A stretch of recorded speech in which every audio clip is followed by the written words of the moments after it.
పద్మాసనస్తయౌ పద్మావతీ దేవి నిజవక్షమందున నిలుపుకొనుచు. మిగిలిన అవతారాల్లో ఆ ధర్మ వ్యతిరేకమైన లక్షణం ఉంటే ఆయన ఉపేక్షించలేదు. రామావతారం అంత సాధుమూర్తి, అంతటి మహానుభావుడు అయినా ధర్మ వ్యతిరేకమైనటువంటి లక్షణం కనపడితే మాత్రం సంహారం చేసేటప్పుడు ఆయన భుజములు తాండవం చేసి రుద్రమూర్తిగా కనపడతాడు అన్నారు.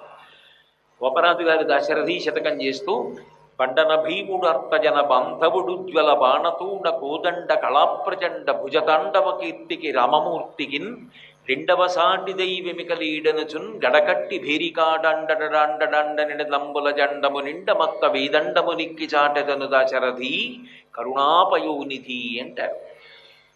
యుద్ధమే వచ్చిందా, ఆయన ఎప్పుడు అక్షయ బాణతూణీరాల్లోంచి బాణములు తీస్తాడో, ఎప్పుడు ధనస్సుకి సంధిస్తాడో, ఎప్పుడు విడిచిపెడతాడో తెలియదు. ఎదురుగుండా ఆయనతో యుద్ధం చేస్తున్న వాళ్ళ యొక్క శిరస్సులు గుళ్ళి పడిపోతుండడాన్ని బట్టి ఆయన ఇన్ని బాణములు వేశాడని తెలుస్తూ ఉంటుందంతే. అంత రాక్షస సంహారం చేసినటువంటి మహానుభావుడు.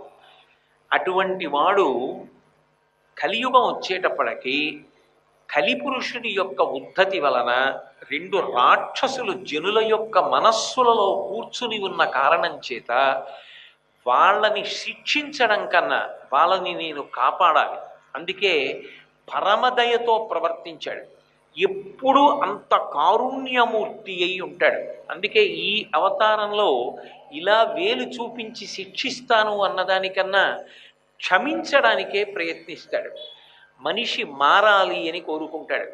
తప్పులు చేసి ఆపదలు తెచ్చుకున్న ఆపదలను నివారించి ఆపద మొక్కులవాడు అని పేరు పొందాడు. పేరు పొంది ధర్మాన్ని విడిచిపెట్టి ప్రవర్తించినది నీకు అక్కరకు రాదు, దానివల్ల నువ్వు సంతోషంగా ఉండవు. ధర్మాన్ని పట్టుకో, నువ్వు బాగుపడతావు, హాయిగా ఉంటావు, పరమ ప్రశాంతంగా ఉంటావు. ధర్మాన్ని విడిచి నువ్వు చేసిన పనులు నాకు సంతోషకరములు కావు అని 1కి 10 మార్లు లోకానికి తెలియచేస్తూ ఉంటాడు. అందుకే కారుణ్యంతో దయామూర్తి అయి ప్రవర్తించాడు తప్ప నిజానికి మిగిలిన అవతారాలలో ధర్మ వ్యతిరేకమైనటువంటి లక్షణము కలిగిన వారిని సంహరించడానికి చేసినటువంటి పూనికా ప్రయత్నము శ్రీవేంకటేశ్వరావతారమునందు ప్రకటనము చెయ్యలేదు. అందుకే అంత ధైర్యంగా, అంత సంతోషంగా మహానుభావుణ్ణి అంత దగ్గర నుంచి ఆపాదమస్తకం చూడగలుగుతున్నాము అంటే కేవలము ఆయన కారుణ్యం. తన దర్శనము ద్వారా అంత పుణ్యాన్ని కట్టపెడుతున్నాడు, చేసిన పాపాన్ని కూడా సహిస్తున్నాడు. సహిస్తున్నాను కదా, అలా ఉండమని నేను కోరట్లేదు, మీరు మారండి అని చెప్పి లోకానికి సందేశం ఇస్తున్నాడు. అందుకే గుండెల నిండా దయ కలిగినటువంటి అవతారం.